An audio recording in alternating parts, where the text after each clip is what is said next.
So welcome to the class. Okay, आज जा रही है एंड स्क्रीन भी शो हो रहा है। तो आज है भारतीय साक्ष्य अधिनियम की सेकंड क्लास वेयर एक्ट पे चलेंगे। कल हमने सेक्शन 2 पे बंद किया था क्योंकि आज हमको नया चैप्टर स्टार्ट करना है। ठीक, ओके। तो पार्ट 2 चैप्टर 2, और ये जो पार्ट 2 है इसमें कितने चैप्टर हैं? तो आई थिंक इसमें अभी तो एक ही चैप्टर हमको दिख रहा है।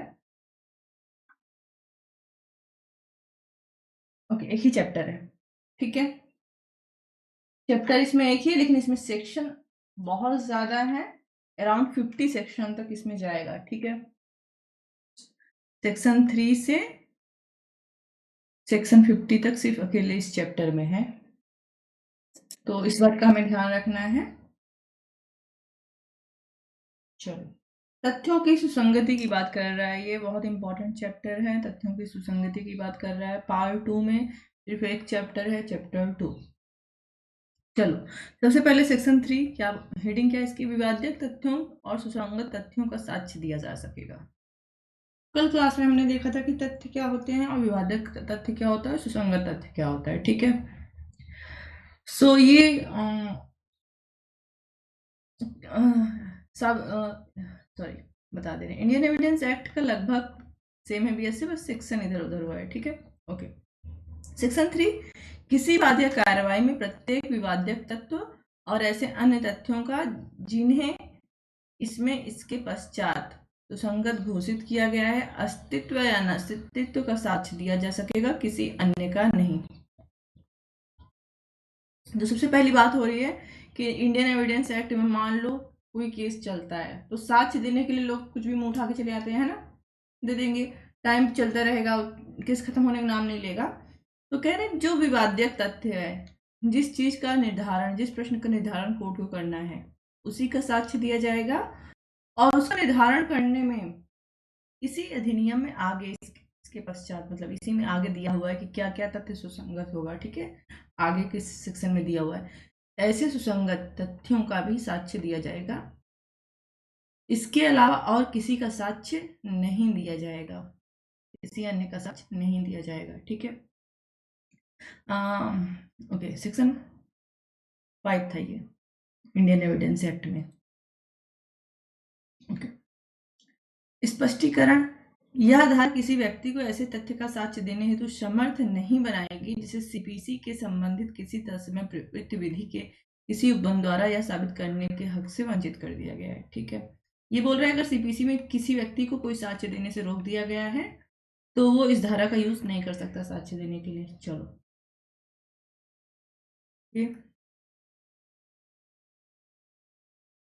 एग्जाम्पल एक क्या कह रहा है, दृष्टांत एक, बी की मृत्यु कारित करने के आशय से उसे लाठी से मारकर उसकी हत्या करने का ए का विचारण किया जाता है। ए के विचारण में निम्नलिखित तथ्य विवाद्य हैं। पहला ये कि हत्या का आरोप है लाठी मारकर, तो क्या ए ने बी को लाठी मारी है? दूसरा, क्या ए के द्वारा मारी गई लाठी के कारण ही बी की मृत्यु हुई है, ठीक है। या बी की मृत्यु कारित करने का ए का आशय था, हो सकता है कि वो सिर्फ पीटना चाहता था, है ना, साधारण उपाधि कारित करना चाहता था। तो ये सब क्या है, विवाद्यक तथ्य हैं जिसका निर्धारण कोर्ट करेगा और इन्हीं का साक्ष्य दिया जा सकता है, ठीक है। ओके, एग्जाम्पल बी भी देख लेते हैं। एक वादकर्ता अपने साथ वह बंध पत्र, तो ये सीपीसी का एग्जाम्पल बता रहा है, ठीक है, जिस पर वह निर्भर करता है मामले की पहली सुनवाई पर अपने साथ नहीं लाता, ठीक है। एक व्यक्ति ने केस किया और उसके केस का आधार एक बंध पत्र था जो एज ए प्रूफ सबूत उसको पेश करना था, लेकिन पहली ही सुनवाई के दिन अपने बंध पत्र को नहीं लेकर आया, ठीक है, और प्रस्तुत करने के लिए तैयार नहीं रहता, ठीक है। यह धारा उसे समर्थ नहीं बनाती कि सीपीसी 1908 द्वारा विहित शर्तों के अनुसार से अन्यथा वह उस कार्रवाई के उत्तरवर्ती प्रक्रिया में उस बंध पत्र को प्रस्तुत करे या उनकी अंदर वस्तु को साबित करे। जब पहले दिन वो सुनवाई के नहीं लाता तो बाकी दोबारा अगर दूसरी डेट उस केस में आती है तो वो दोबारा उस सबूत को नहीं पेश कर सकता, ठीक है। ये साधारण नियम है। ओके, सेक्शन 3 में दिया हुआ है, ठीक। बट अगर न्यायालय अनुमति देता है तब केस कर सकता है, ठीक है। तो ये एक्स्ट्रा है, सीपीसी में दिया हुआ है, वहां पढ़ेंगे। इसी इंडियन एविडेंस एक्ट में बीएसए में आगे पढ़ेंगे, भारतीय साक्ष्य अधिनियम में आगे पढ़ेंगे, ठीक है। ओके, एक बार यहाँ पढ़ा हमने, एक बार हम अपने व्हाइट बोर्ड पर चलेंगे, वहां पर भी पढ़ लेंगे, और उसके बाद एक बार रिवीजन चल लेंगे, है ना, 3 बार हो जाता है। तो चैप्टर 2 तथ्यों की सुसंगति से संबंधित है, ठीक है। तथ्यों की सुसंगति, रिलेवेंसी ऑफ फैक्ट, ठीक है। ओके, पार्ट 2 में है, पार्ट 2 में एक ही चैप्टर है जिसका नाम है chapter 2। Okay, section 3 to 50। Okay, तो सबसे पहला सेक्शन है 3, और सेक्शन 3 कह रहा है कि जब कोई विवाद्य, कोई केस चल रहा है, कोई वाद चल रहा है, ठीक है, तो उसमें सिर्फ 2 चीज का साक्ष्य दिया जा सकता है। एक तो जो वाद्य का विवाद्य तत्व है, तथ्य है, दूसरा जो उस तथ्य से संबंधित सुसंगत तथ्य है। सुसंगत तथ्य का निर्धारण कैसे होगा, तो इसी बीएसए में आगे धाराओं में बताया गया है कि कोई तथ्य कब सुसंगत होंगे, ठीक है, और किसी अन्य चीज का साक्ष्य नहीं दिया जाएगा। बस इतना है। एग्जाम्पल में हमने देखा कि अगर कोई व्यक्ति सीपीसी में कोई साक्ष्य अपनी कार्रवाई के समय नहीं लाया था, तो बाद में उसको पेश नहीं करने दिया जाएगा, ठीक है। चलो, ये सेक्शन इंपॉर्टेंट है, सेक्शन 6 में था। सारे सेक्शन इंपॉर्टेंट होते हैं, बट सेक्शन 6 में ये था, ठीक है। निकटता से संबंध तथ्य, ठीक है। रेस जस्टे एक सिद्धांत है,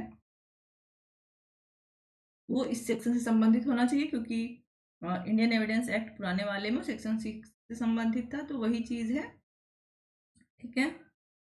वहां पर ये ऊपर शायद निकटता शब्द नहीं था इंडियन एविडेंस एक्ट में, तो हमको अभी याद रखना है निकटता है बीएसए के लिए, परमानेंट हमेशा लॉ के लिए, ठीक है।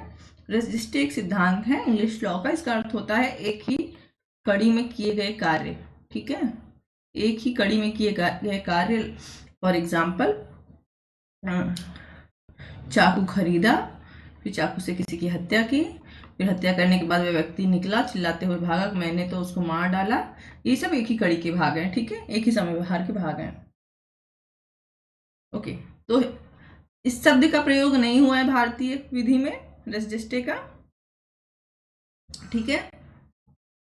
एक ही कड़ी का समय व्यवहार, एक ही कड़ी के कार्य, एक ही समय व्यवहार के भाग इत्यादि शब्द, बट इसी सिद्धांत को, ठीक है, ये धारा प्रदर्शित करती है। एक ही समय व्यवहार के भाग होने वाले तथ्यों की सुसंगति, तो याद रखना सेक्शन 6 था इंडियन एविडेंस एक्ट में, इसके आगे आप लिख सकते हो रेस जस्टे, ठीक है। ओके, अब देखो, अभी तक बात हो रही थी कि सेक्शन 3 में कि विवाद्यक तथ्य और सुसंगत तथ्य का साक्ष्य दिया जाएगा। ये धारा कहती है जो तथ्य विवाद्यक नहीं है, ठीक है, तो जो तथ्य विवाद्यक नहीं उनका साक्ष्य नहीं दिया जा सकता, सीधी सी बात है। लेकिन ये धारा कह रही है देंगे, दे सकते हैं। कब दे सकते हैं, ना होते हुए भी किसी विवाद्यक तथ्य या सुसंगत तथ्य से इस प्रकार संबंध है कि वे एक ही समय व्यवहार का भाग है। वे तथ्य सुसंगत हैं, चाहे वे उसी समय और स्थान पर या विभिन्न समयों और स्थान पर घटित हुए हों, ठीक है। धारा 3 बोल रही है किसी विवाद्यक और सुसंगत तथ्य का भाग सबूत दिया जाएगा। धारा 4 कह रही है अगर विवाद्यक तथ्य या सुसंगत तथ्य नहीं है लेकिन उसी समय व्यवहार का भाग है, तब भी उनका साक्ष्य दिया जा सकता है। बी को पीट कर उसकी हत्या करने का ए पर आरोप है। ए या बी के पास खड़े लोगों द्वारा जो कुछ भी पिटाई के समय या उससे इतने अल्पकाल समय, ध्यान रखना, ठीक है, पूर्व या पश्चात कहा गया था या किया गया था कि वह उसी समय व्यवहार का भाग बन जाए, वह सुसंगत तथ्य है, ठीक है। ओके, ए बी को पीट कर मारता है, जब पीट कर मार रहा है तो कोई उसको देख लेता है पीटते हुए, या पीटने के बाद ए चिल्लाता है, या ए कुछ कहता है कि मैंने तो बी को पीट कर मारा, या बी गिरा पड़ा है और वहां से भाग रहा है डंडा लेकर। तो विवादक तथ्य को, संदर्भ को दिखाते हैं, ठीक है, परिस्थिति को दिखाते हैं, ठीक है, ओके। परिस्थिति शब्द यहाँ नहीं यूज करेंगे, कंफ्यूज हो गया आगे तुम लोग। का एक सशस्त्र विद्रोह में भाग लेकर जिसमें संपत्ति नष्ट की जाती है, फौज पर आक्रमण किया जाता है और ताले तोड़कर खोली जाती हैं, भारत सरकार के विरुद्ध युद्ध करने का अभियुक्त है, ठीक है। ए किस चीज का अभियुक्त है? अपराधी नहीं, अभियुक्त है, मतलब आरोप लगा है पर कि वो भारत सरकार के विरुद्ध युद्ध कर रहा है। किस प्रकार से? जिसमें सशस्त्र विद्रोह हो रहा है, संपत्ति नष्ट इत्यादि हो रही है, फौजों पर आक्रमण हो रहा है, हमारी आर्मी पर, डिफेंस पर हमला हो रहा है इत्यादि तरीके से, ठीक है। इन तथ्यों का घटित होना साधारण व्यवहार का भाग होने के नाते सुसंगत है, चाहे का उन सभी में उपस्थित ना रहा हो। अब देखो क्या बोल रहा है, एक गवर्नमेंट पर हमला करने का, गवर्नमेंट के विरुद्ध, भारत सरकार के विरुद्ध युद्ध का अपराधी है, ये जो अभियुक्त है, ठीक है। ये जो इस पे आरोप लगा है, इसमें कई चीजें हो रही हैं। मान लो देश बहुत बड़ा है, इसके एक कोने में सेना पर हमला हो गया, एक कोने में दंगा फैला दिया गया, सशस्त्र विद्रोह, ठीक है, इस जगह लूटपाट हो रही है इत्यादि। तो ए पर तो आरोप है। क्या ए हर जगह हो सकता है? भारत बहुत बड़ा है, नहीं हो सकता। हो सकता है ए कुछ ना कर रहा हो, बैठे यूट्यूब पे लोगों को भड़का रहा हो जब ये काम हो रहा है, ठीक है, और सबसे बोल रहा है मैं आप लोग को सपोर्ट करूंगा, पैसे की जरूरत है वगैरह वगैरह, किसी भी प्रकार का सपोर्ट कर रहा है, ठीक है। तो भले ए इन सब में, सारे कार्यों में नहीं जुटा है, लेकिन इन सब का भाग है, एक समव्यवहार का भाग है जिससे ये अपराध घटित हो रहे हैं, ठीक है। का एक पत्र में जो किसी पत्राचार का भाग है, अंतर्विष्ट अपमान लेख के लिए खापरवाद लाता है, ओके। जिस विषय में, अब देखो सारे एग्जांपल इंडियन एविडेंस एक्ट के, बीएससी के सारे एग्जांपल इंपॉर्टेंट हैं, ठीक है, और जहां एग्जांपल ज्यादा होंगे वो हम छोड़ देंगे, तुम लोग पढ़ भी लेना, बता देंगे, ठीक है।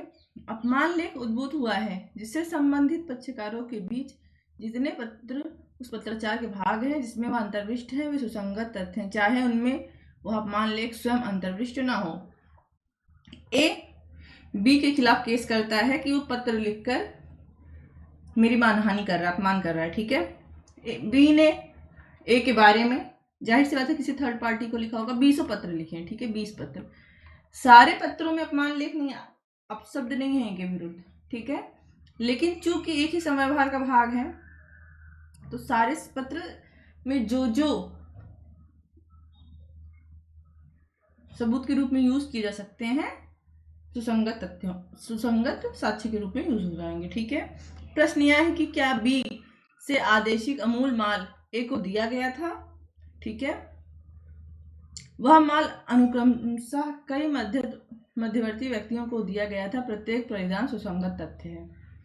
अब प्रश्न ये है कि क्या ए ने कोई सामान बी को पहुंचाया, ठीक है, यहाँ ए ने बी से कुछ खरीदा है, कुछ संविदा की है जिसमें सामान पहुंचाना है, ठीक है। अब मान लो कि ए ने अमेजन से खरीदा था, बी ने अमेजन से खरीदा था, ठीक है, तो अमेजन डायरेक्ट पहुंचाया नहीं होगा, तो अब ए ने बीच में किसी ब्रोकर, मतलब सामान भेजने वाले एजेंसी के पास भेजा होगा, फिर वहां से उसके डिलीवरी मैन के पास गया होगा, फिर डिलीवरी मैन से बी के पास गया होगा, तो इन सब के साथ एक समव्यवहारिक कड़ी जुड़ रही है जो सामान पहुंचाने के विवादक प्रश्न को साक्ष्य के रूप में यूज हो सकती है, अतः ये सब क्या है? सुसंगत तथ्य हैं। ऐसा हर कार्य जो हम किसी विवादक तथ्य के निर्धारण के लिए, ऐसा हर तथ्य जो हम विवादक तथ्य के निर्धारण के लिए सबूत के रूप में यूज कर सकें, ठीक है, और वो एक ही समव्यवहार का भाग हो। एक ही समव्यवहार मतलब उसी विवादक तथ्यों के अगल बगल हो, ठीक है, वो क्या होंगी?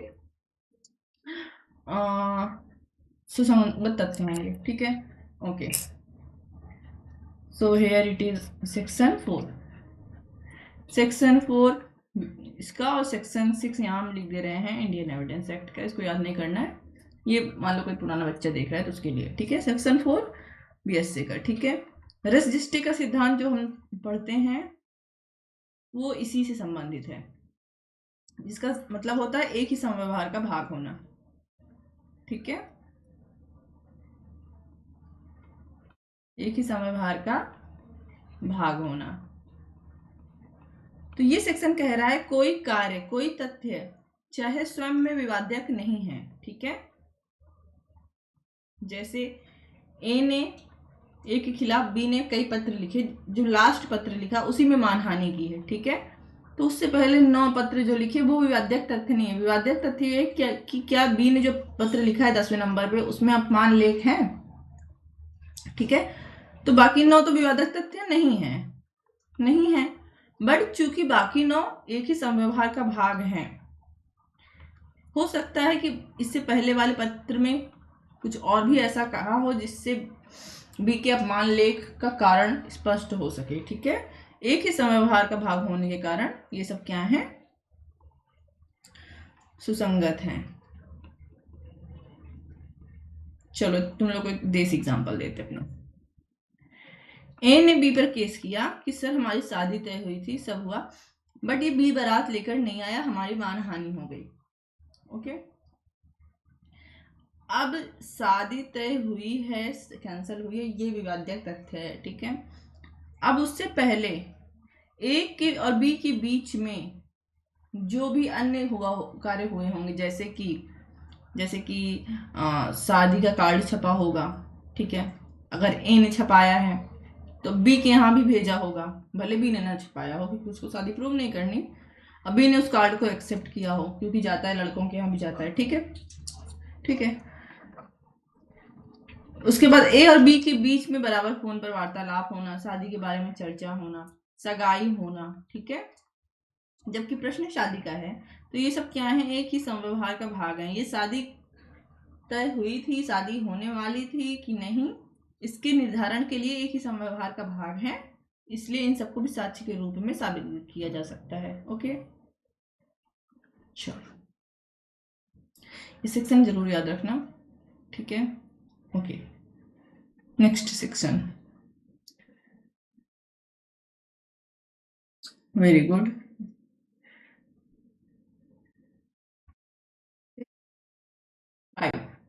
Section 7 Indian evidence act. Section 7 Indian evidence act, इसमें 3 शब्द दिए हुए हैं, तो जो मैंने हाईलाइट किया मैं पढ़ रही हूँ, पढ़ो। वो तथ्य जो विवाद्यक तथ्यों या सुसंगत तथ्यों से, ठीक है, के प्रसंग है, हेतुक है या परिणाम है, ठीक है। तीनों शब्द याद रखना, same to same Indian evidence act में था, और तुम लोग है मतलब था, मतलब अब ये था इसलिए बोला क्योंकि लागू नहीं हो रहा और तुम्हारे सिलेबस में इसलिए है, ठीक है। वे तथ्य जो सुसंगत तथ्यों या विवाद्यक तथ्यों के आसन्न या अन्यथा प्रसंग, हेतु या परिणाम है, या जो उस वस्तु स्थिति को गठित करते हैं जिसके अंतर्गत वे घटित हुए हैं, या जिसने उनके घटित होने या समव्यवहार का अवसर दिया है, ठीक है। तो चौथा शब्द एक है अवसर, जो कि हमें हेडिंग में नहीं दिखता है, ठीक है। ओके, ये शब्द भी लिखना है, ठीक है।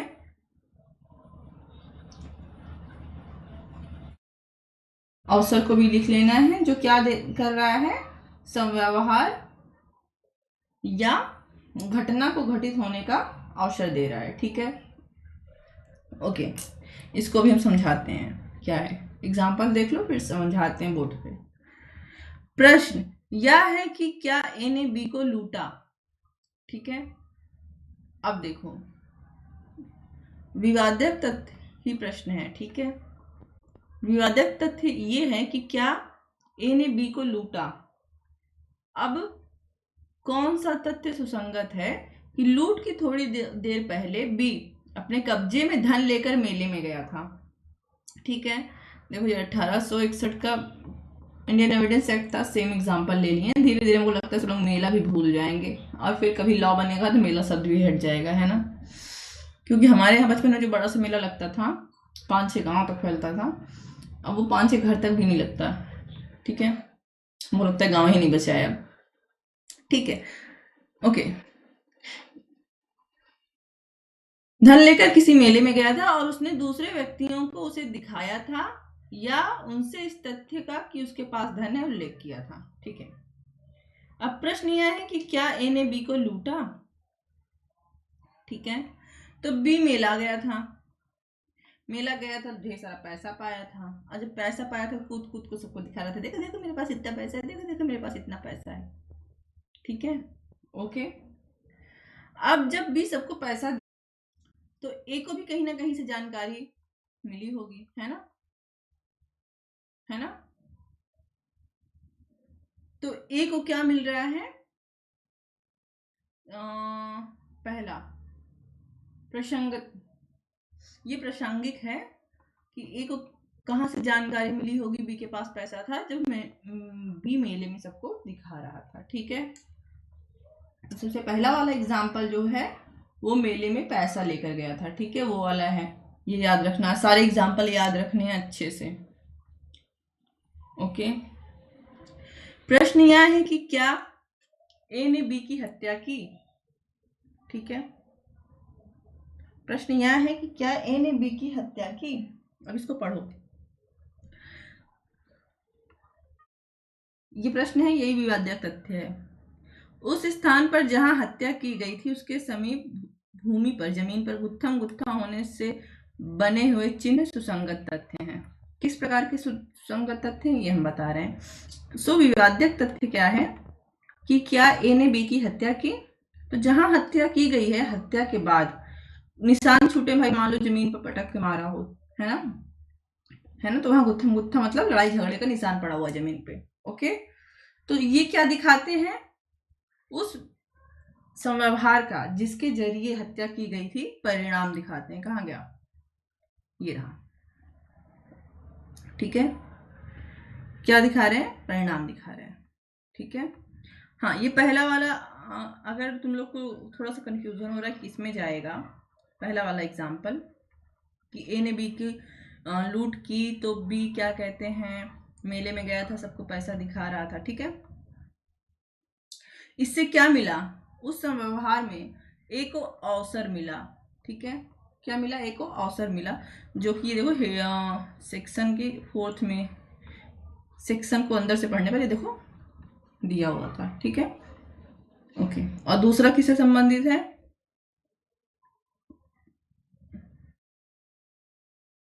दूसरा एग्जाम्पल समव्यवहार के परिणाम से संबंधित है। ठीक है, ठीक है, ओके। पहला अवसर से संबंधित है। ओके, तीसरा प्रश्न ये आया है कि क्या ए ने बी को विष दिया। ये एग्जाम्पल बहुत अच्छे से पढ़ना, एग्जाम्पल सारे इंपॉर्टेंट होते हैं, बट तुमको ऐसे कई एग्जाम्पल, ठीक इसके बाद दूसरे वाला जो सेक्शन 6 आएगा उसमें भी मिलेगा, और आगे भी ये एग्जाम्पल तुमको 2-3 बार विष वाला मिलेगा। ठीक है, तो हम लोग वापस लौट की वाला फिर से देखेंगे। ठीक, विष से उत्पन्न कहे जाने वाले लक्षणों के पूर्व बी के स्वास्थ्य की दशा और ए को ज्ञात बी की आदतें जिससे विष देने का अवसर मिला, सुसंगत तथ्य है। ठीक है, आपको ये भी थर्ड वाला भी अवसर पर है। ठीक है, ए ने बी को जहर दिया, ये प्रश्न है, ये विवाद्य प्रश्न है क्योंकि उसी से बी की हत्या हुई है। अब अगर ये साबित कर दिया जाए कि ए को बी की सारी आदतें पता थी, खाने पीने की, ठीक है, इत्यादि, कब खाता है कब पीता है, जिससे क्या मिला, उस घटना को घटित करने का आसानी से ए को अवसर मिला। ठीक है, तो ये अवसर क्या दिखाएगा, सुसंगत तथ्य और साक्ष्य के रूप में पेश किया जा सकता है। ओके, ओके, तो पहला एग्जाम्पल है मेले में गया, वो भी अवसर से संबंधित है, प्रसंग से संबंधित तुम ले सकते हो। ठीक है, दूसरा गुत्थम गुत्था का जो निशान घटना होने के बाद पड़ा है वो परिणाम दिखाता है, तो इसको भी याद रखना है कि परिणाम दर्शित करता है। और तीसरा वाला विष से संबंधित है। ठीक है, ए को जो बी की आदतें पता थी, इससे बी को क्या, ए को क्या मिला, अवसर मिल गया। ठीक है, तो प्लीज ये सारे एग्जाम्पल याद रखना। ओके, चलो, ओके, एक बार हम लोग यहाँ पे भी कर लेते हैं, है ना।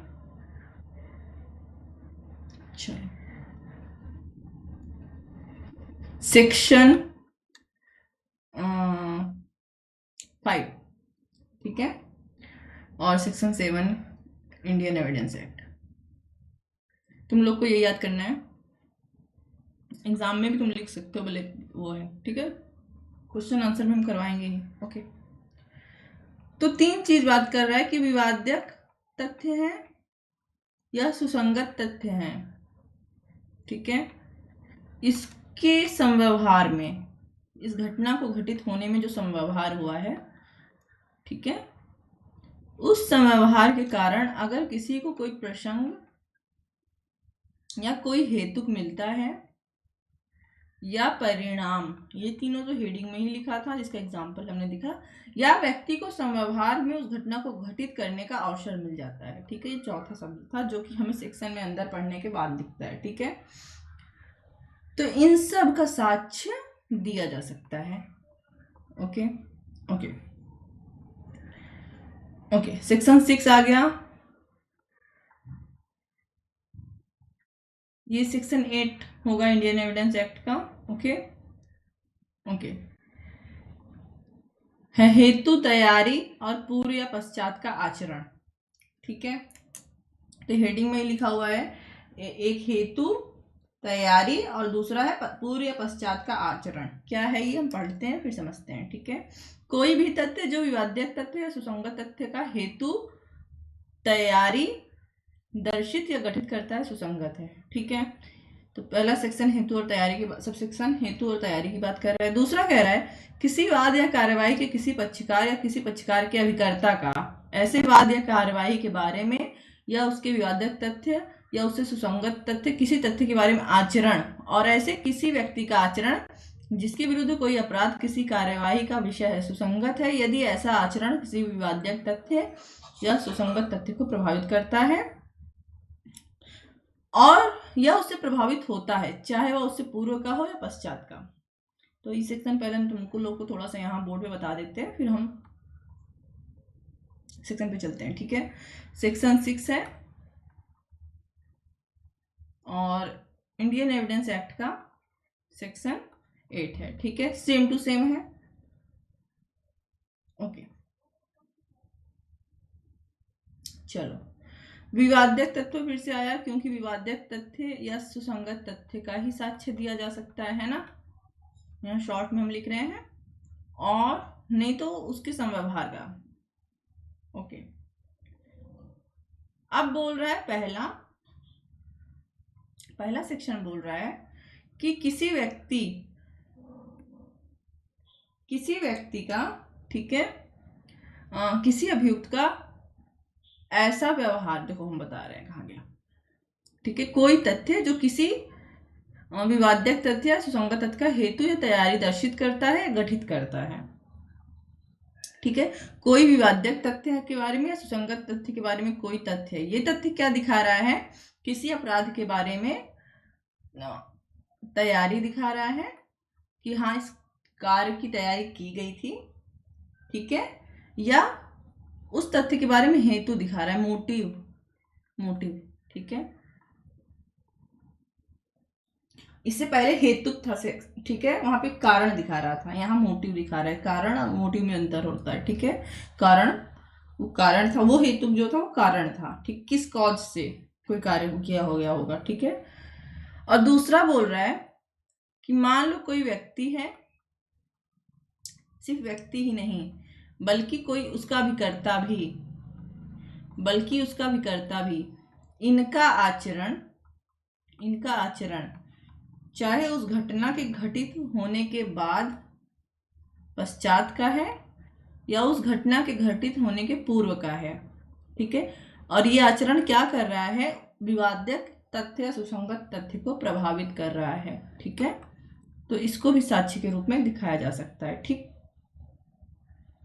अब कैसे प्रभावित कर रहा है भी एग्जाम्पल में बताते हैं। एक्सप्लेनेशन 1, इस धारा में आचरण शब्द के अंतर्गत कथन नहीं आता है, ठीक है, जब तक कि वे कथन उन कथनों से भिन्न कार्यों के साथ साथ और उन्हें स्पष्ट करने वाले न हो, किंतु इस अधिनियम के किसी अन्य धारा के अधीन उन कथनों की सुसंगति पर इस स्पष्टीकरण का कोई प्रभाव नहीं पड़ेगा, ठीक है। तो ये बोल रहा है यहाँ आचरण में कथन नहीं लिया जाएगा, बट इस सेक्शन में, बट आगे बीएससी में जगह पे कथन आचरण में लिया जा सकता है, ठीक है। जब किसी व्यक्ति का आचरण सुसंगत है तब उससे या उसकी उपस्थिति में श्रवण गोचरता में किया गया कोई भी कथन जो उस आचरण पर प्रभाव डालता है सुसंगत है, ठीक है। ओके, अब देखो क्या बोल रहा है, दो चीजें बोल रहा है स्पष्टीकरण। पहला कि इस सेक्शन में आचरण में कथन नहीं लिया जाएगा,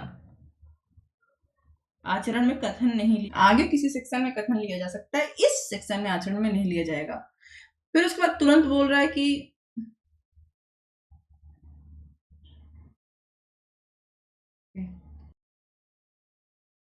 आचरण में कथन नहीं होगा, लेकिन बोल रहा है कि अगर उस व्यक्ति के आचरण पर, अगर कोई व्यक्ति है उसके आचरण पर, किस आचरण पर कोई ऐसा कथन जो उसकी श्रवण गोचरता में किया गया हो, कोई कथन किया गया है जो उसको सुनाकर, उसी व्यक्ति को सुनाकर किया गया हो, ठीक है, उसी को सुनाकर किया गया, जैसे लोग ताना मारते हैं, ठीक है, और इस कथन से इसके आचरण को प्रभाव पड़ रहा है, तब ऐसा कथन एक्सेप्ट होगा, तब ऐसा कथन क्या होगा,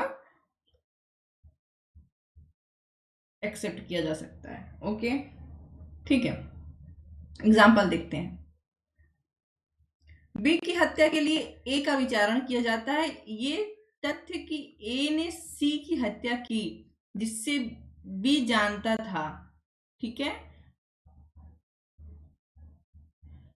कि ए ने सी की हत्या की है और बी ने अपनी इस जानकारी को सार्वजनिक करने की धमकी देकर ए से धन उद्यापित करने का प्रयत्न किया, सुसंगत है। ओके, क्वेश्चन है कि ए ने बी की हत्या की, ठीक है, अब देखो ए ने पहले सी की हत्या की थी, ठीक है, और बी इस बात को जानता था और बी क्या कर रहा था, ए को ब्लैकमेल कर रहा था कि अगर तुम मुझे पैसा वगैरह जो भी हो, ब्लैकमेल कर रहा था कि नहीं दोगे तो मैं सबको बता दूंगा तुमने सी की हत्या की है, ठीक है, और इसी ब्लैकमेल से बचने के लिए ए ने बी की हत्या कर दी, एक तो किया ही तो दूसरा भी कर दे रहा है, ठीक, ओके। तो अब हम यहाँ क्या जानने की कोशिश कर रहे हैं कि जो ये बी जानता था कि ए ने सी की हत्या की थी, इसी कारण से ए ने बी को क्या दिया है, हत्या का मोटिव दिया है, ठीक है, मोटिव मतलब हेतु दिया है, ठीक है। तो अगर हेतु साबित करना होगा तो किस सेक्शन में जाएंगे, सेक्शन 6 में जाएंगे। ओके, चलो, आई होप कि समझ में आया हो, ठीक है।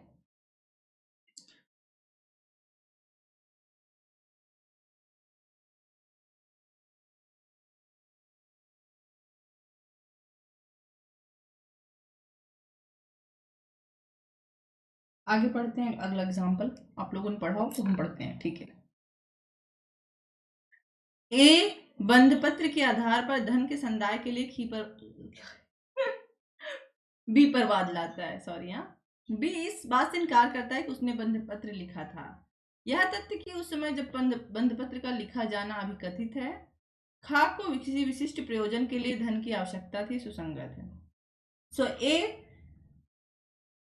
बी से अपना पैसा वापस लेने के लिए केस करता है, ठीक है, बी को उधार दिया था ए ने, और जब उधार दिया था तो बी ने एक बंध पत्र निष्पादित किया था, ठीक है, उधार के बदले में। अब बी कह रहा है कि नहीं, ये बंध पत्र मेरा है ही नहीं, ठीक है।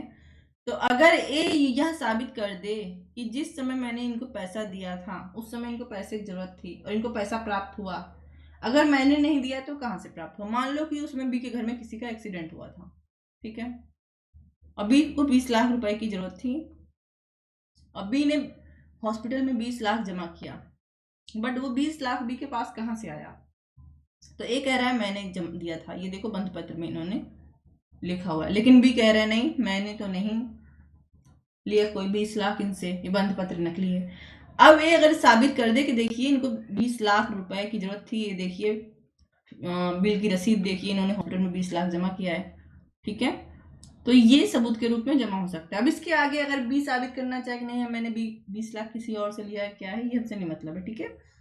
अभी हम सेक्शन 8 देख रहे हैं, ठीक है। तो ये वाला एग्जाम्पल, उधार देने वाला एग्जाम्पल क्या दिखाता है, पूर्व या पश्चात का आचरण दिखाता है, ठीक है, ओके।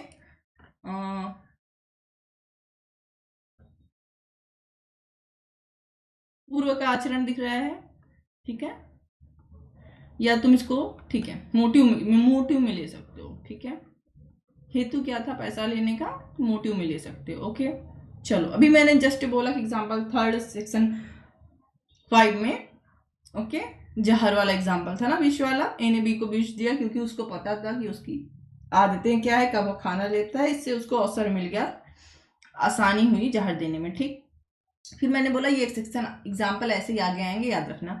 सेक्शन 8, क्योंकि तुमको क्वेश्चन आ सकता है ये ऑन दे दे सेम, और अभी नहीं, रेलवे में नहीं, ठीक है, रेलवे में तुमसे सेक्शन ही पूछेगा, सीधे क्वेश्चन आंसर करेगा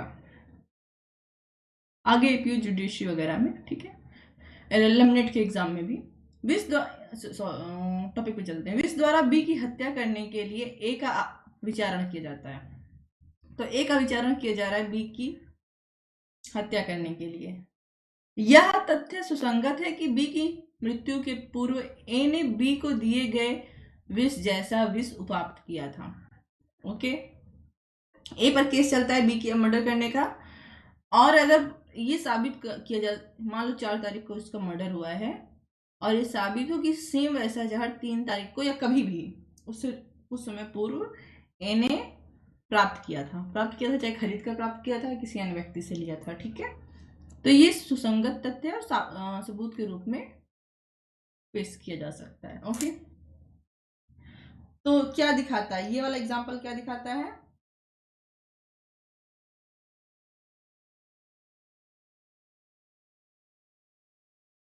एग्जाम्पल सी है ना ये, कौन सा एग्जाम, हाँ, क्या दिखाता है ये, सोचो थोड़ा सा। तो सेक्शन 6 में ये तैयारी को दिखाता है, ओके। अब चलो अगला एग्जाम्पल। प्रश्न यह है कि क्या अमुक दस्तावेज ए की वसीयत है, ठीक है। वसीयत का प्रश्न तभी उठेगा जब ए मर गया है, ठीक है।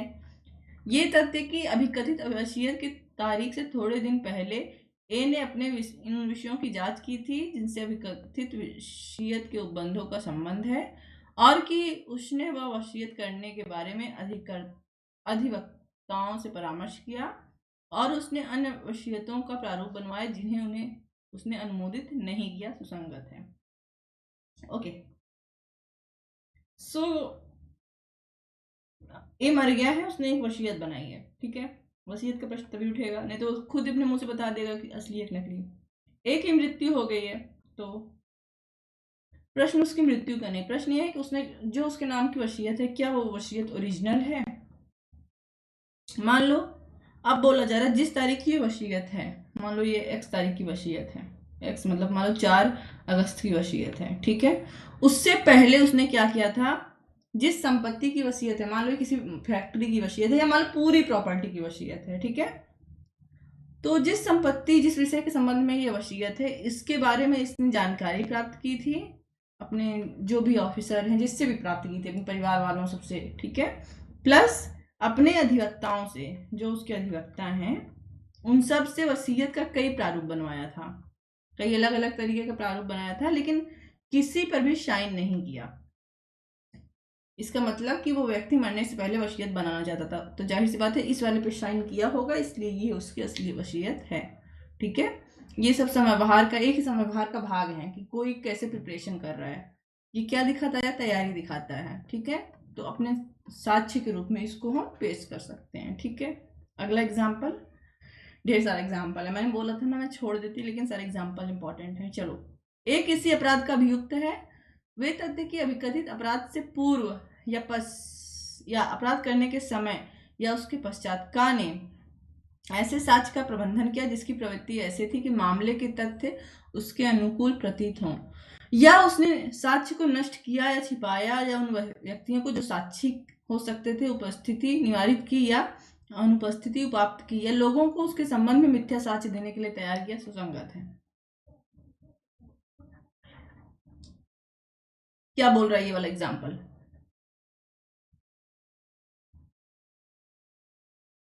तो व्हाइट बोर्ड पे जाएंगे तो फिर तुरंत हो जाएगा, यहीं पर देख लेते हैं एग्जाम्पल ही। ए के ऊपर आरोप है कि उसने कोई अपराध किया है, ठीक है। अब ये साबित किया जा सकता है, मान लो उसने हत्या की है, ठीक है, अपराध में हत्या भी आता है, तो हम हत्या का एग्जाम्पल लेते हैं कि उसने हत्या चाहे करने के पश्चात या समय या उसके बाद, ठीक है, ऐसे साक्ष्य का प्रबंध किया जिससे यह साबित हो जाए कि उसने अपराध नहीं किया, उसने हत्या नहीं, साक्ष्य बनाए, ठीक है, या जो साक्ष्य उसके खिलाफ थे उनको नष्ट करने की कोशिश की, ठीक है, या जो साक्षी थे उनको साक्ष्य देने से रोका, ठीक है, साक्षी हो सकते थे, उनकी उपस्थिति निवारित की या अनुपस्थिति उपाप्त की, या लोगों को उसके संबंध में मिथ्या साक्ष्य देने के लिए तैयार किया। तो कोई व्यक्ति ये सब क्यों करेगा? जाहिर सी बात है, उसने कुछ अपराध किया होगा, उसको छुपाने की कोशिश कर रहा है, ठीक है। तो वो ये प्रक्रिया क्या दिखाता है, ये व्यवहार क्या दिखाता है, उस व्यक्ति का आचरण दिखाता है, ठीक है, और आचरण भी साक्ष्य के रूप में साबित किया जा सकता है। ओके, वाह, ढेर सारा एग्जाम्पल है, पढ़ना सारा एग्जाम्पल है इसमें, ठीक है। प्रश्न यह है कि क्या ए ने बी को लूटा? ये तथ्य कि बी के लूटे जाने के पश्चात सी ने ए की उपस्थिति में कहा कि बी को लूटने वाले व्यक्ति को खोजने के लिए पुलिस आ रही है, और यह कि उसके तुरंत पश्चात ए भाग गया, सुसंगत है। ये एग्जाम्पल याद रखना, ठीक है। एग्जाम्पल नंबर है ये एफ। ओके, तो प्रश्न ये है कि क्या ए ने बी को लूटा? ओके, ए एक जगह खड़े होकर चाय पी रहे हैं, एग्जाम्पल के लिए मानो, और सी आता है, ठीक है, और कई लोग हैं वहां, एक्स वाई और जी, और ए को सुना के बोलता है, या बोलता है और ए सुन लेता है कि भैया गांव में पुलिस आ रही है या मोहल्ले में पुलिस आ रही है, क्योंकि पुलिस को पता चल गया है कि बी को किसने लूटा और उसको गिरफ्तार करने आ रही है, बट नाम नहीं ले रहेगा, ठीक है। इसको सुनते ही ए क्या करता है, वहां से रफू चक्कर हो जाता है, भाग जाता है, ठीक है। ये क्या दिखा रहा है? ए का आचरण दिखा रहा है, क्योंकि दाल में कुछ काला है, ठीक है, और ये सबूत के रूप में संगत होगा। प्रश्न यह है कि क्या बी के प्रति ए 10,000 रुपए का देनदार है, यह तथ्य है, ठीक है। ये एग्जाम्पल क्या बोल रहा है? ए ने क्या बी से 10,000 रुपए उधार लिया है, ठीक है।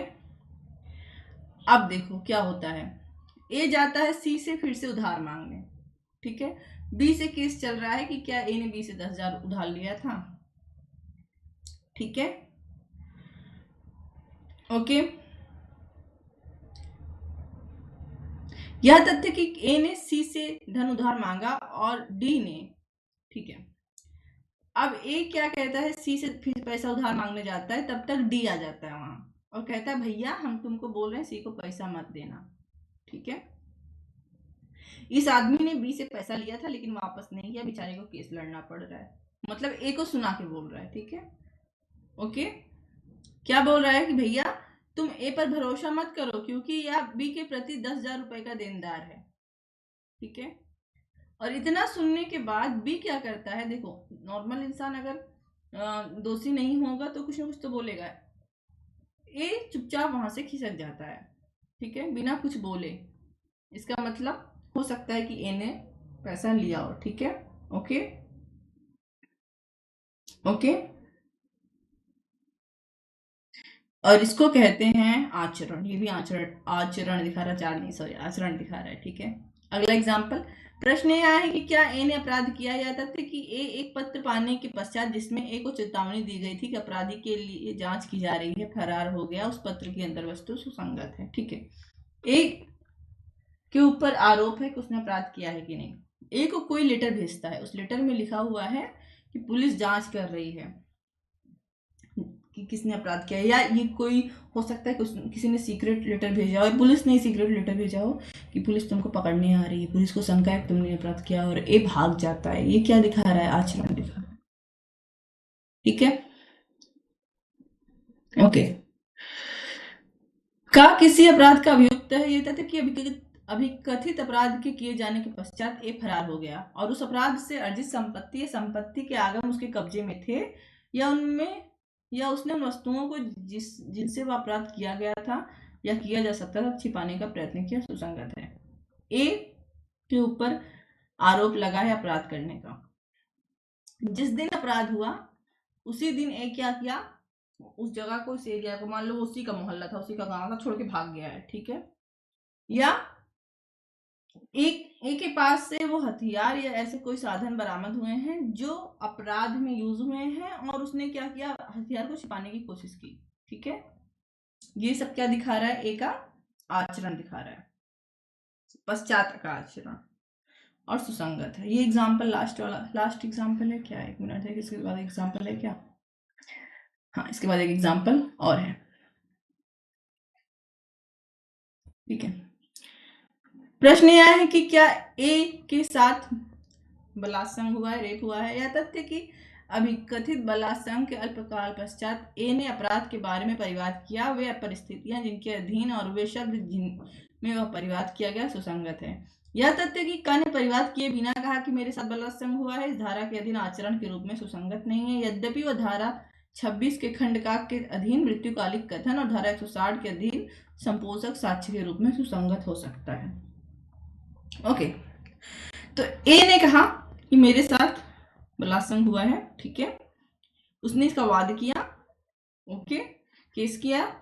अगर वो जाके सिर्फ अपने परिवार में सबसे बता दे कि उसके साथ ऐसे मतलब दुर्व्यवहार उसके साथ ऐसा किया हुआ है, ठीक है, बट उस पर कोई केस ना करे, तो सिर्फ फैमिली को बता देने के कारण अब 4 महीने बाद जाके बिना किसी युक्ति के कारण एक समय 2 दिन 3 दिन बीतने के बाद केस कर रही है, ठीक है, बिना किसी युक्ति के कारण के, तब सिर्फ उसका कथन साक्ष्य के रूप में यूज नहीं होगा, ठीक है। बट अगर वो तुरंत जाके परिवाद करे तो परिवाद मतलब केस करने में उसने जो जो शब्द कहे हैं वो शब्द आचरण के रूप में यूज हो सकेंगे। अब मान लो उस व्यक्ति ने तुरंत नहीं केस किया, ठीक है, तो ये सेक्शन 26 का और 160 का ये क्या है हम आगे देखेंगे, पहले ये आई थिंक सेक्शन 13 में था, ठीक है, मृत्युकालिक कथन है, वहां पर यूज हो जाएगा। ओके, प्रश्न यह है कि क्या का को लूटा गया। यह तथ्य कि अभिकथित लूट के तुरंत पश्चात ए ने अपराध के संबंध में केस किया, पुलिस स्टेशन जाके केस किया, वे परिस्थितियां जिनके अधीन और वे शब्द जो उसने केस में लिखवाए हैं सुसंगत होंगे, ठीक है। अब यह तथ्य कि क्या ने ए ने कोई परिवाद किए बिना कहा कि मुझे लूटा गया है, ठीक है, तो तुम चाहे पूरी दुनिया को बताओ लेकिन केस अगर नहीं करोगे, अगर परिवाद नहीं करोगे, तो फिर वो सुसंगत तथ्य तुम्हारे वाक्यों को नहीं लिया जाएगा, शब्दों को, ठीक है। हाँ, बाद में मृत्युकालिक कथन के रूप में या संपोषक साक्ष्य के रूप में यूज हो सकता है। चलो, बहुत सारा एग्जाम्पल था इसमें और हमने सारा एग्जाम्पल पढ़ा है, सब इंपॉर्टेंट है। ओके,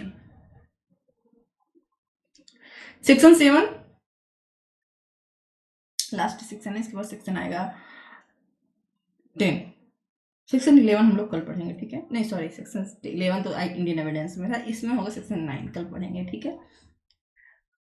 वे तथ्य जो विवादक तथ्य और सुसंगत तथ्य के स्पष्टीकरण, ठीक है, स्पष्टीकरण या पूरा स्थापना के लिए आवश्यक तथ्य हैं, सुसंगत साक्ष्य होंगे, ठीक है। किस सेक्शन में था ये, इंडियन एविडेंस एक्ट के आपको सेक्शन 9 में दिखेगा, ठीक है। कभी देखा है पुलिस के सामने वो कराते हैं, अपराधी को, अभियुक्त को पेश किया जाता है, ठीक है, पहचान करता है पीड़ित उसकी, ठीक है, वो सेक्शन 7 के अंतर्गत आएगा, अभी देखो आगे पता चलेगा। यह पुनर्स्थापन के लिए आवश्यक है या जो किसी विवादक तथ्य सुसंगत द्वारा सुझाए गए अनुमान का समर्थन या खंडन करते हैं, या जो किसी वस्तु व्यक्ति की जिसकी पहचान सुसंगत है, ठीक है, पहचान परेड कराई जाती है अभियुक्त की, तो किस सेक्शन में होगा, सेक्शन 7 में। इस सेक्शन के बारे में ये चीज याद रखनी है। या वह समय या स्थान नियत करते हैं जब या जहां कोई विवादक तथ्य सुसंगत तथ्य घटित है, तो समय और स्थान वाला साक्ष्य भी किस सेक्शन में जाएगा, सेक्शन 7 में। या जो उन पक्षकारों का संबंध दर्शित करते हैं जिनके द्वारा ऐसे किसी तथ्य का समव्यवहार किया गया था, वहां तक सुसंगत है जहां तक वे उस प्रयोजन के लिए आवश्यक हैं, ठीक है। तो क्या क्या सेक्शन 9 में सबूत के रूप में यूज हो सकता है, तो विवादक तथ्य, सुसंगत तथ्य का स्पष्टीकरण या उनका पूरा स्थापन जो करते हों, या ऐसे तथ्यों का समर्थन या खंडन करते हों, किसी वस्तु या व्यक्ति की पहचान परेड करना, ठीक है, या वह समय या स्थान जो विवादक तथ्य सुसंगत तथ्य के बारे में हो कि किस टाइम पे अपराध हुआ था, ठीक है, ओके, या उन पक्षकारों के बीच में जो विवादक तथ्य या सुसंगत तथ्य से संबंधित हैं कि उनके बीच का संबंध दिखाते हो, ठीक है, ओके। प्रश्न यह है कि क्या कोई विशिष्ट दस्तावेज एक कथित विल की तारीख पर एक ही संपत्ति की अवस्था और उसके कुटुंब की अवस्था सुसंगत तथ्य हो सकेगी। अब देखो इसमें क्या है कि प्रश्न यह हो रहा है कि क्या ए ने कोई बिल बनाया है, तो जिस तारीख को वो बिल बना है उस समय मान लो कि ए ने क्या बोला, हम बता रहे हैं क्या बता रहे हैं सेक्शन। ए ने कोई बिल बनाया, मान लो सी के बारे में बनाया, ठीक है, उसका कोई रिलेटिव है, तो अब उस समय जिस तारीख को वो सी के लिए बिल बनाया है, चूंकि ये तो मर चुका है तभी बिल का प्रश्न उठेगा वसीयत, तो सी के साथ उसका संबंध कैसा था। अगर दुश्मनी रहेगी तो दुश्मन के लिए तो कोई बिल बनाएगा नहीं, तो ये क्या दिखा रहा है, पक्षकारों के बीच संबंध को दिखा रहा है, ठीक है, ओके। सच के रूप में यूज हो सकता है। ए पर निकृष्ट आचरण का लांछन लगाने वाले अपमान लेख के लिए बी पर ए वाद लाता है। ए बी पर केस लाता है कि बी ने एक अपमान लेख प्रकाशित किया जिससे ए के ऊपर लांछन लगा हुआ है। बी अभिपुष्ट करता है कि वह बात सच है जिसका अपमान लेख अभिकथित है। बी बोलता है कि जो चीज ये लांछन बोल रहे हैं वो सत्य है, मैंने कोई झूठी बात तो लिखी नहीं है, सत्य बात का मानहानि नहीं होती, ठीक है।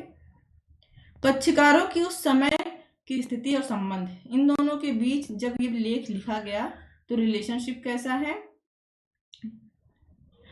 क्या विवादक तथ्यों की पुनर्स्थापना के रूप में, ठीक है, जब अपमान लेख लिखा गया प्रकाशित हुआ विवादक तथ्य को निर्धारित करने में सुसंगत होंगे, ठीक है।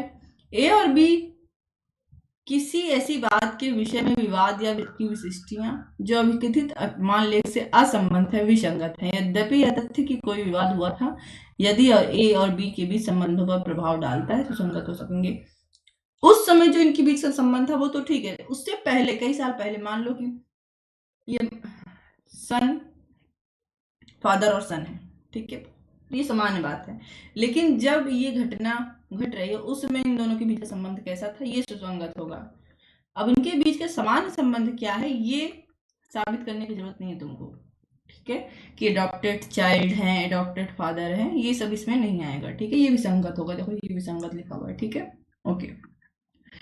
एक किसी अपराध का अभियुक्त है, यह तथ्य कि उस अपराध के किए जाने के तुरंत पश्चात ए अपने घर से फरार हो गया था, धारा 8 के अधीन विवादक तथ्यों के आचरण के रूप में सुसंगत होगी, ठीक है, कि कोई व्यक्ति पर अपराध का आरोप लगा और आरोप लगने के बाद वो फरार हो गया, तो ये हमने आचरण देखा जस्ट सेक्शन 6 में, ठीक। यह तथ्य कि उस समय जब वह घर से चला था काका उस स्थान में जहां वह गया था अचानक और अति आवश्यक कार्य था, उनके अचानक घर से चले जाने के तथ्य का स्पष्टीकरण की प्रवृत्ति रखने के कारण सुसंगत है, ठीक है। जिस समय एक के ऊपर आरोप लगा वो फरार हो गया, आचरण के रूप में सेक्शन 6 में सुसंगत हो सकता है।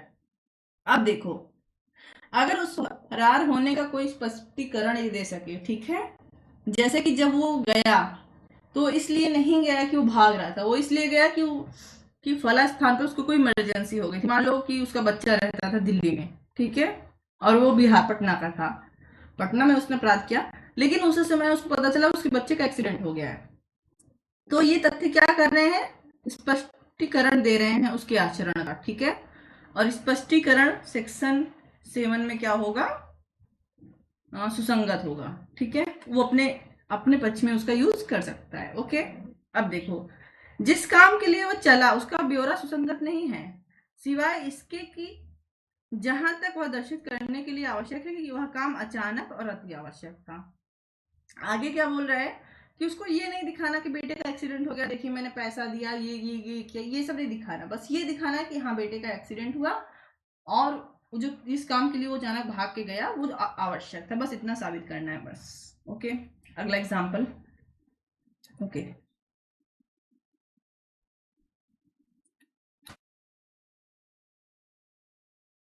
एग्जाम्पल डी, बहुत सारे एग्जाम्पल एग्जाम्पल एग्जाम्पल, पूरा एविडेंस एक्ट एग्जाम्पल ये, ठीक है। ए के साथ की गई कोई सेवा की संविदा भंग करने के लिए सी को उत्प्रेरित करने के कारण बी पर ए वाद लाता है, ठीक है। ए के साथ सी ने संविदा की है, कॉन्ट्रैक्ट किया है। कैसी संविदा की है? सेवा, जॉब करने की, ठीक है।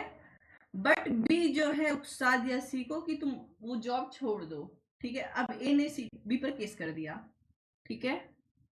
कहा कि सेवा छोड़ते समय ए से सी कहता है कि मैं तुमको छोड़ रहा हूं क्योंकि बी ने मुझे तुमसे अच्छी प्रस्थापना की है। अर्थात बी ने कहा होगा कि तुम ए का छोड़ दो, तुमको 1 लाख रुपए सैलरी देता है, मैं तुमको 2 लाख दूंगा या 1,10,000 दूंगा।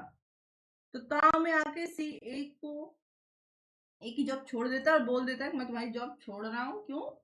क्योंकि तुमसे अच्छी सैलरी मुझे अब बी देगा, ऐसा बी ने कहा है, ठीक है। यहाँ कथन सी के आचरण, देखो कथन वैसे तो सुसंगत नहीं है, ठीक है। यह कथन सी के आचरण को, जो विवाद्यक तथ्य के रूप में सुसंगत है, स्पष्ट कर रहा है, होने के कारण सुसंगत होगा। अब देखो, पहला तो कथन आचरण में सुसंगत नहीं है, ठीक है। आचरण में कथन नहीं आता है, लेकिन कथन अगर आचरण को प्रभावित करता है तो सुसंगत होगा।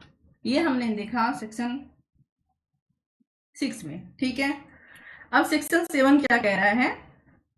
इस आचरण का कारण को स्पष्ट कर रहा है ये कथन, इसलिए सेक्शन 9 इंडियन एविडेंस एक्ट का, इसलिए सेक्शन 7 में सुसंगत होगा, ठीक है। ओके, कितना एग्जाम्पल है इसमें? 2 है। ओके,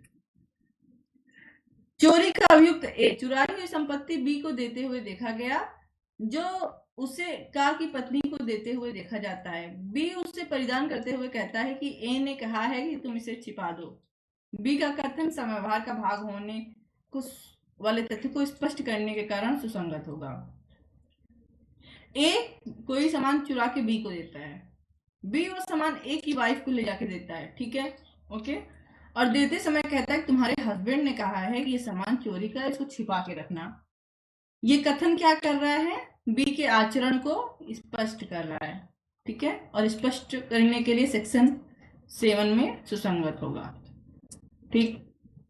अगला एग्जांपल देखो, बलवा करने के लिए एक आचरण पर विचार किया जाता है। तो सॉरी बलवा करने के लिए ए का विचारण किया जा रहा है और भीड़ का नेतृत्व करते हुए उसका चलना साबित हो चुका है। भीड़ की आवाजें व्यवहार की प्रकृति को स्पष्ट करने वाली होने के कारण सुसंगत है। ए पर केस चलता है कि क्या वो बलवा कर रहा था। अब जिस भीड़ ने बलवा किया उसका ये नेता था, तो ये कहता है नहीं सर, मुझे नहीं पता था कि ये लोग बलवा करने जा रहे हैं, जबकि भीड़ चिल्ला रही है, ठीक है, आग लगा दो, तोड़ दो, वगैरह वगैरह। तो ये जो भीड़ की बातें हैं ये क्या कर रही हैं? उस समव्यवहार को स्पष्ट कर रही हैं, इसलिए सुसंगत होंगी। ओके,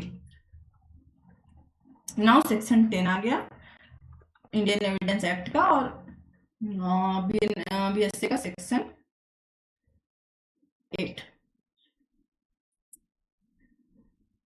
ये सेक्शन हम लोग कल पढ़ेंगे। सेक्शन 11 है, बहुत इंपॉर्टेंट सेक्शन है, ठीक है। अन्यथा उपस्थिति का सिद्धांत, क्लियरली भी सुना होगा कई बार मूवी वगैरह में, ठीक है। और ये सेक्शन भी हम लोग कल ही पढ़ेंगे,